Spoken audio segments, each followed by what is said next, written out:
एक बार किसी बहुत बड़े आदमी ने मुझसे कहा, भारत विश्व गुरु है। मैंने कहा, सही कहा, पर किस विषय में? वो थोड़ा असमंजस में पड़ गया। मैंने कहा, भारत मूर्खता का भी गुरु है। यहाँ लोग भगवानों से नहीं सीखते, उनकी मूर्तियां बनाना सीखते हैं। यह देश उस कला में पारंगत है कि किसी भी जीवित सत्य को मृत प्रतीक में बदल दे। राम आए, कृष्ण आए, बुद्ध आए, महावीर आए, नानक, कबीर, मीरा, दयानंद, विवेकानंद सैकड़ों आए और चले गए, और हर बार भारत ने वही किया जो उसे सबसे अच्छा आता है, मंदिर बना दिए। ये देश भगवानों का कब्रिस्तान है। हर युग में यहाँ किसी न किसी को भगवान बनाया गया और हर बार उसकी आत्मा को मूर्ति में बंद कर दिया गया। हमने कभी किसी भगवान को समझा नहीं, हमने केवल उन्हें सजाया है। हमारी पूजा समझ से नहीं, डर से पैदा हुई है। हम वह देश हैं जो भगवानों से प्यार नहीं करता, बल्कि भगवानों की कहानियों से प्रेम करता है। हमने हर भगवान को कथा बना दिया, क्योंकि कथा सुनना आसान है, सत्य को जीना कठिन है। तुम देखो ना, राम ने कहा धर्म वह है जो भीतर से उपजे। भारत ने कहा धर्म वह है जो बाहर से मिले। कृष्ण ने कहा कर्म करो और फल की चिंता मत करो। भारत ने कहा फल ही तो सब कुछ है। बुद्ध ने कहा ध्यान में जाओ। भारत ने कहा ध्यान बाद में, पहले मूर्ति बनाओ। महावीर ने कहा मौन बनो। भारत ने कहा मौन भी घोषित कर दो कि हम मौन हैं। जिस देश में लोग अपने मौन की घोषणा करते हैं, वहां मौन कभी नहीं उतर सकता। भारत अजीब देश है। यहां भगवान तो आते हैं, लेकिन भगवान को कोई जगह नहीं मिलती। हर बार जब कोई जागा हुआ आता है तो भीड़ उसे नकार देती है, कभी उसे पत्थर मारती है, कभी उसे विवादास्पद कहकर किनारे कर देती है। और जब वो चला जाता है तो उसी के नाम पर संस्था बना देती है, क्योंकि संस्था सुरक्षित है। वो सवाल न ही पूछती। तुम्हें पता है भारत की सबसे बड़ी कला क्या है? यह किसी भी सत्य को कब्र में बदलने की कला है। कोई भी जीवित सत्य यहाँ ज्यादा देर नहीं रह सकता। यहाँ जो बोलता है उसे चुप करा दिया जाता है, जो नहीं बोलता उसे देवता बना दिया जाता है। और हम वही करते जा रहे हैं। जो मर गया वही पूजनीय हो गया, जो जीवित है उससे हमें खतरा है। बुद्ध के समय में बुद्ध को गालियां दी गई, महावीर को पागल कहा गया, नानक को अजनबी और कबीर को नास्तिक। और जब वे मर गए तो सबने कहा देखो हमारे भगवान। कभी सोचा है इतने भगवानों के बावजूद इस देश की हालत ऐसी क्यों है? क्यों हर मंदिर के बाहर भिखारी बैठा है? क्यों हर गली में एक पुजारी और 100 डरते हुए लोग हैं?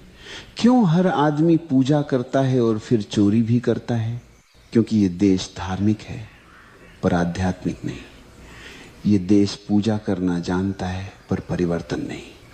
ये देश भक्ति जानता है पर जागरण नहीं। भारत की सबसे बड़ी समस्या यह नहीं कि यहाँ पाप है, बल्कि यह है कि यहाँ पाखंड है। यहाँ जो पाप करता है वह भी धर्म की भाषा में बोलता है। यहाँ जो लूटता है वह भी मंदिर में दान देता है। यहाँ जो हत्या करता है वह भी शास्त्र पढ़ता है। हमारे यहाँ धर्म इतना सस्ता हो गया है कि उसे हर गली में खरीदा जा सकता है। बस थोड़ी माला, थोड़ी धूप, थोड़ा नारियल और फिर तुम भगवान के प्रिय बन गए। कितनी अद्भुत अर्थव्यवस्था है, जहां अपराध बोध का भी समाधान बाजार में बिकता है। ये देश भगवान से डरता है पर भगवान को चाहता नहीं। यहाँ हर आदमी मंदिर जाता है क्योंकि उसे स्वर्ग चाहिए, न कि सत्य। यहाँ हर पूजा सौदेबाजी है। हे भगवान थोड़ी मदद कर देना, मैं तेरे नाम पर दान कर दूंगा। भगवान भी सोचता होगा ये लोग भक्ति नहीं बिजनेस कर रहे हैं। और फिर हम कहते हैं भारत आध्यात्मिक है। नहीं भाई, भारत व्यापारी है। यहाँ हर चीज भी कति है, भक्ति भी, आस्था भी, आत्मा भी, हमने भगवान को भी अपनी राजनीति में घसीट लिया है। अब धर्म वोट मांगता है, ध्यान नहीं। अब साधु भाषण देता है, मौन नहीं। अब मंदिरों में घंटियां बजती हैं पर कोई भीतर नहीं उतरता। भारत ने भगवानों की इतनी भीड़ बना दी है कि अब कोई भगवान जीवित नहीं रह सकता। यह देश भगवानों का ट्रैफिक जाम है। हर गली में कोई नया अवतार खड़ा है, हर दीवार पर नया मठ, नया संत, नया संगठन, और हर संगठन कहता है हमारा भगवान असली है, मानो भगवान भी अब पार्टी टिकट पर खड़ा है। कभी कभी मुझे लगता है अगर भगवान सचमुच लौट आए तो सबसे पहले भारत छोड़ देंगे, क्योंकि यहाँ लोग उनसे प्रेम नहीं करेंगे। हमारे पार्टी बीजेपी और आर्धान, यहाँ लोग उनकी फोटो बेचेंगे। यहाँ भक्त नहीं होंगे, ग्राहक होंगे। यहाँ आरती नहीं होगी, आयोजन होगा। यहाँ ध्यान नहीं होगा, फंडिंग होगी। भारत ने भगवान को कभी समझा नहीं। हमने पूजा की क्योंकि पूजा आसान है, उसमें कोई जिम्मेदारी नहीं होती, कोई खतरा नहीं होता। तुम पूजा करके वही रह सकते हो जो तुम हो, पर समझने के लिए बदलना पड़ता है, मिटना पड़ता है, जागना पड़ता है। और भारत सोना चाहता है मखमली धार्मिक चादर ओढ़कर। इतिहास गवाही देता है इस भूमि पर जितने भगवान उतरे उतने किसी और देश ने कभी नहीं देखे। हर सदी में कोई न कोई सत्य का दीपक जलाने आया, और हर सदी में हमने उस दीपक को बुझाने की पूरी कोशिश की। जब वह जीवित था हमने उसे झूठा कहा, और जब वह चला गया हमने उसकी मूर्ति बना दी।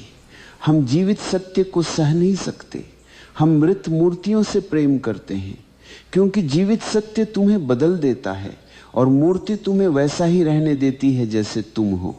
हमारा धर्म अब साधना नहीं, सुविधा है। हमारे मंदिर अब मौन नहीं, बाजार हैं जहाँ पूजा बिकती है, जहाँ मोक्ष की किस्तें जमा की जा सकती हैं। जिस देश में हर गली में भगवान का एजेंट बैठा हो, वहाँ आत्मा की यात्रा रुक जाती है। हमने सत्य को व्यवस्थित कर दिया है। धर्म अब एक संस्था है जिसमें प्रवेश तो है पर जागरण नहीं, जहाँ लाउड स्पीकर है पर मौन नहीं, जहाँ आरती है पर आस्था नहीं, जहाँ व्रत है पर विवेक नहीं। जिस देश में सत्य को शास्त्र में बदल दिया गया, वहाँ सत्य अब केवल पाठ्यक्रम बन गया है। लोग ग्रंथ याद करते हैं पर सत्य को जीते नहीं। वे चर्चा करते हैं कि कौन सा भगवान बड़ा है, पर अपने भीतर की नींद को देखने का साहस किसी में नहीं। कभी सोचा है जिस देश में ध्यान की खोज हुई, योग जन्मा, फिर भी हर आदमी बेचैन क्यों है? हर चेहरा थका हुआ क्यों दिखता है? हर मन भय से भरा हुआ क्यों है? क्योंकि हमने ध्यान को व्यवहार बना दिया है, अनुभव नहीं। अब ध्यान भी प्रदर्शन है। लोग कहते हैं मैं रोज 2 घंटे ध्यान करता हूं, मानो ध्यान भी कोई उपलब्धि हो। जो चीज शब्दों में कही जा सके वो ध्यान नहीं है। यह भूमि जो मौन की जननी थी अब सबसे अधिक शोर करती है। हर गली में घंटियां बजती हैं, हर मंदिर से लाउड स्पीकर चिल्लाते हैं। यहाँ सच्चा भगवान अब प्रतिस्पर्धा में है, सत्य विज्ञापन में है। धर्म अब भय का दूसरा नाम है। हम पूजा करते हैं क्योंकि डरते हैं, हम उपवास रखते हैं क्योंकि डरते हैं। हम धार्मिक नहीं हैं, हम भयभीत हैं। और जहाँ भय है वहाँ प्रेम नहीं, जहाँ भय है वहाँ ध्यान नहीं। धर्म तब जन्म लेता है जब प्रेम होता है, जब व्यक्ति स्वयं को देखने का साहस करता है। पर हमने धर्म को भय में जन्म दिया है, इसलिए ये धर्म हमें मुक्त नहीं करता बल्कि और बंधनों में बांध देता है। ये भूमि हर बार जागरण के बीज पाती है और हर बार उसे किसी मंदिर में बो देती है। बीज को पूजा मिलती है, पानी नहीं, इसलिए फूल कभी नहीं खिलता। कृष्ण का प्रेम भी संस्था बन गया, बुद्ध का मौन भी किताब बन गया, नानक का गीत भी रिवाज बन गया। हर सच्चाई का वो हमने संस्कृति बना दिया। हम कहते हैं भारत धार्मिक देश है, पर अगर ये सच है तो ये दुनिया का सबसे अधार्मिक दृश्य होना चाहिए, जहां धर्म हर कोने में है और सत्य कहीं नहीं। जिस दिन आप धर्म को संस्था बनाते हो उसी दिन वह मर जाता है। सत्य तब तक जीवित है जब तक वह स्वतंत्र है। जैसे ही तुम उसे ग्रंथ में बंद करते हो वह शब्द बन जाता है, जीवन नहीं। हमने भगवान को बाहर खोजा और यही हमारी सबसे बड़ी भूल है। जिसे भीतर पाया जा सकता था उसे मूर्ति में कैद कर दिया गया, जिसे महसूस करना था उसे दोहराना शुरू कर दिया, जिसे जीना था उसे गाना बना दिया। अब भगवान का नाम है पर उसकी सुगंध नहीं, धर्म का शोर है पर भीतर मौन नहीं। हमने धर्म को मुखौटा बना लिया है, भीतर कुछ और बाहर कुछ और। अगर आज कोई नया जागा हुआ व्यक्ति जन्म ले तो वही होगा जो हमेशा होता आया है। पहले उसकी निंदा होगी, फिर उसकी हत्या होगी, फिर उसकी मूर्ति बनेगी। यह सिलसिला इस भूमि की परंपरा बन चुका है और जब तक यह परंपरा नहीं टूटती तब तक इस देश में चेतना नहीं आएगी, क्योंकि चेतना संस्था से नहीं बगावत से जन्म लेती है, भीतर की बगावत से। जब तुम ये देख लेते हो कि भगवान बाहर नहीं भीतर है, तभी पहली बार धर्म जन्म लेता है। इस भूमि को भगवान की नहीं देखने वाली आंखों की जरूरत है।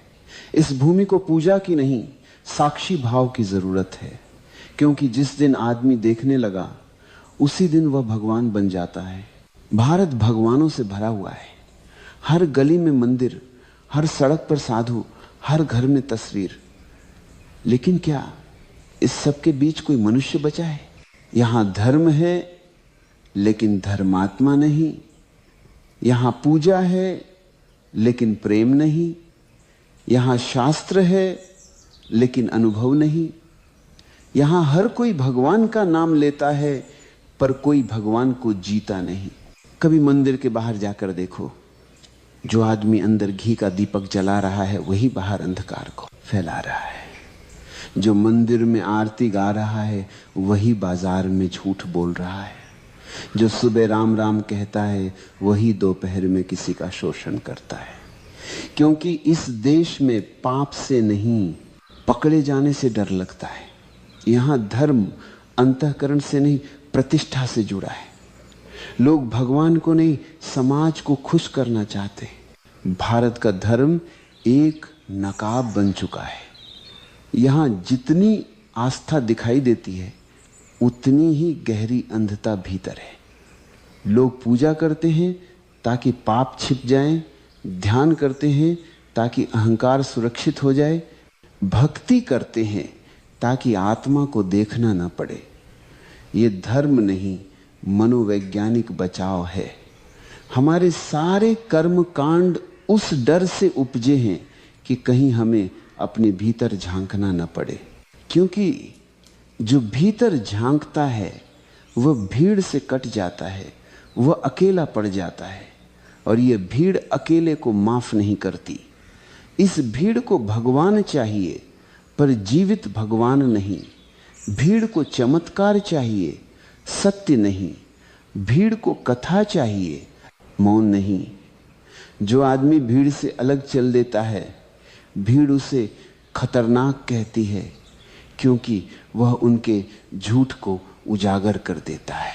भीड़ को वो भगवान चाहिए जो उन्हें झूठी सांत्वना दे, वो सत्य नहीं जो उन्हें हिला दे। हर युग में कोई ना ऐसा आया जिसने कहा जागो, और हर बार भीड़ ने कहा यह व्यक्ति अधर्मी है, क्योंकि भीड़ कभी जागना नहीं चाहती। भीड़ के लिए नींद ही सुरक्षा है। जो जाग जाता है वह भीड़ से बाहर हो जाता है। भीड़ उस अकेले से डरती है क्योंकि उसकी मौन आंखों में सत्य झलकता है। भीड़ जानती है कि अगर ज्यादा देर उसे देखा तो वह खुद टूट जाएगी। इसलिए हर युग में सच्चाई को या तो क्रूस पर चढ़ा दिया गया या शास्त्रों में दबा दिया गया। जीवित मनुष्य से डर लगता है, मृत मूर्तियां अधिक सुविधाजनक हैं। ये देश धर्म को जीना नहीं चाहता, ये धर्म का तमाशा चाहता है। यहाँ प्रवचन मनोरंजन है, मौन असहजता है। लोग सुनने जाते हैं, समझने नहीं। वे तालियां बजाने जाते हैं, बदलने नहीं। इसलिए हर बार धर्म आता है और मर जाता है,